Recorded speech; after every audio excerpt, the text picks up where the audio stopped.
When the full version of the game finally did come out, it was a bit odd that it had an ending. It felt strange, but it wasn't just putting an ending on the game that got people upset, it was how the game ended. In a nearly 10-minute long text scroll of two godlike beings talking about dreams within dreams, like they're analyzing Inception. It's very cryptic, very poetic, and to most gamers, very weird. We just got done surviving in a pixelated block world with zombies and exploding moss monsters. And our reward is what?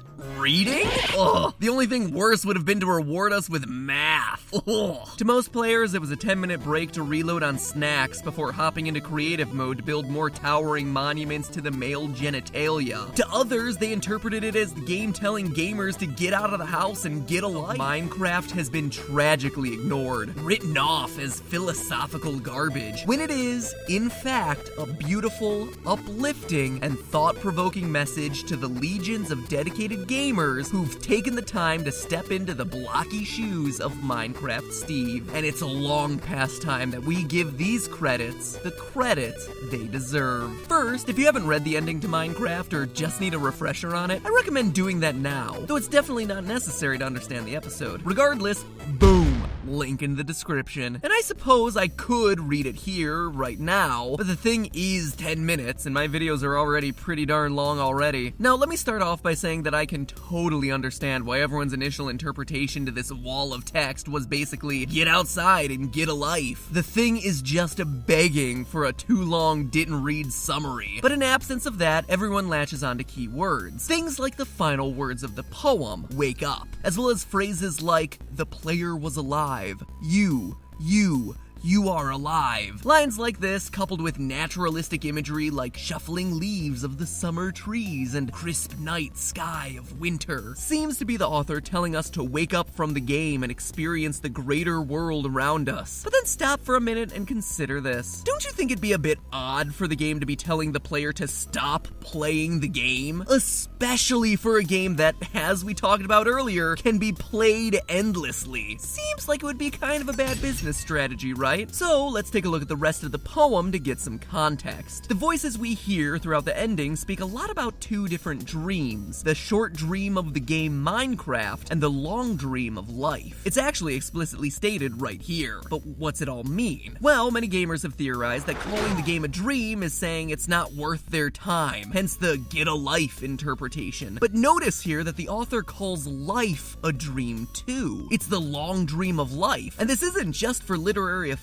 it's meant to be taken literally. Look at this line, quote, they see so little of reality in their long dream, end quote. This is the author explicitly telling us that there's a layer of reality beyond life as we know it and Minecraft are both dreams. It means that us playing the game is just as valid a use of our time as doing something in the quote-unquote real world. Both are equally important because both are dreams, just one happens to be slightly longer than the other. In short, it's the exact opposite of how everyone was interpreting this thing. It's not saying that playing games is a waste of time and that we need to get a life. It's saying that the choice to play games and engage in these virtual worlds is the same as engaging with the real world because, by their definition, they're both virtual worlds. But then that leaves us with one huge question. If the ending of Minecraft is saying that this world is just another dream, then what is reality? What are these glimpses of reality we see in the long dream of life? What are we waking up to? Well, when you first read the poem, it's not even clear whether we can answer that question, because there seems to be some critical information missing. And I don't mean these two figures are being weird and cryptic, I mean there is literally information missing. It's perhaps the most bizarre part of this already crazy convoluted ending, the intentionally omitted words within the dialogue. Quote, sometimes I wish to tell them this world you take for truth is merely,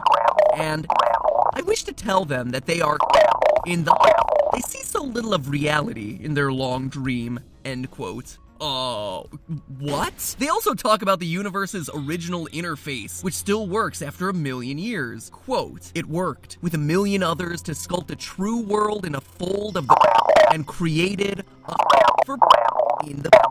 It's like the lamest game of Mad Libs ever. Quote, to sculpt a true world in the fold of the penis, and created a penis for penis in the penis. Great. We're told that the reason these pieces are scrambled is that they're beyond our comprehension. We haven't achieved the highest level in the long game of life yet. Ugh, I knew I should have leveled up my metaphysics skill tree. But save those experience points to level up basket weaving or something, cause let me tell you, the words that fill in those blanks don't actually matter. Well, they do, but for purposes of the theory, they don't. You see, the scrambled pieces are meant to be the answers to all those questions about life people have been asking themselves since the dawn of forever. What are we? Who made us? What's our reason for living? And there are tons of different religions and belief systems that have tried to explain it. As humans, we have so many origin stories, and the Minecraft poem leaves those pieces scrambled because ultimately it doesn't care which one of those you believe in. In an awesome way, it's just like the game. Minecraft doesn't limit you to any playstyle. That's why some people create scale models of the Parthenon and others just create giant mountains of boobs. When it comes to the ending of the game, it's the same thing. Whatever you believe in works, whether it's God, Allah, the flying spaghetti monster, or the saving power of the bro fist, you're supposed to fill in the blanks for yourself. So,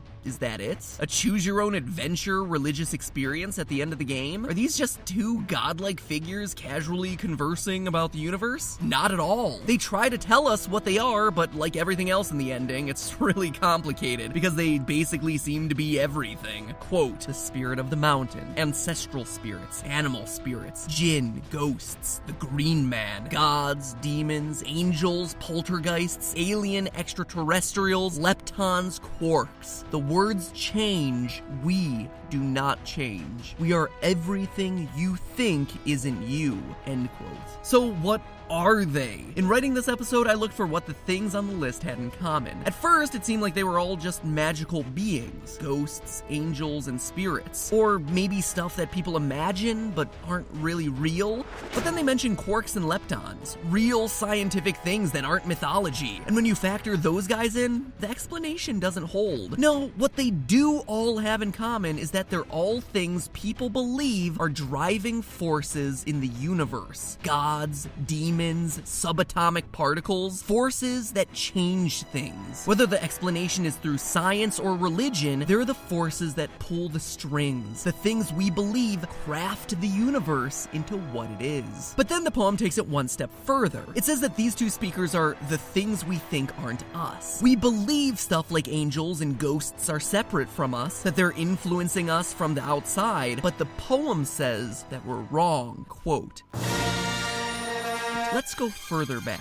The 7 billion atoms of the player's body were created long before this game in the heart of a star. So the player too is information from a star, end quote. What the poem is getting at is that everything in the universe is made up of the same stuff. This is Minecraft, remember? We're all made up of the same basic blocks, the same set of elements. The resources for crafting don't change. The hydrogen in our bodies is no different from the hydrogen in stars, or the water in our bodies is no different from the water on another planet. And because we're all made up of the same stuff, the poem also says that we can literally do anything. This ain't no Shia LaBeouf speech, this is way bigger than that. In fact, it's Minecraft big. In Minecraft, you can literally create anything, from a cell phone to your own planet. Everything you create is just extending your imagination and the same set of basic tools to create something new, something real. At the end of the poem, it tells you that everything you need is already within you. Since the universe is made up of the same basic stuff, you already have everything you need. You don't need angels or gods or quarks or anyone else to help you. You're already connected to everything in the universe, and it's already a part of who you are. And with that revelation, we finally reach our answer. That's the reality we only see a little bit of. That's the real wake-up call here. The poem has nothing to do with waking up from Minecraft. It has to do with waking up to how important and powerful you are in crafting the world, be it in the short dream of the game or the long dream of life. In the end, the real truth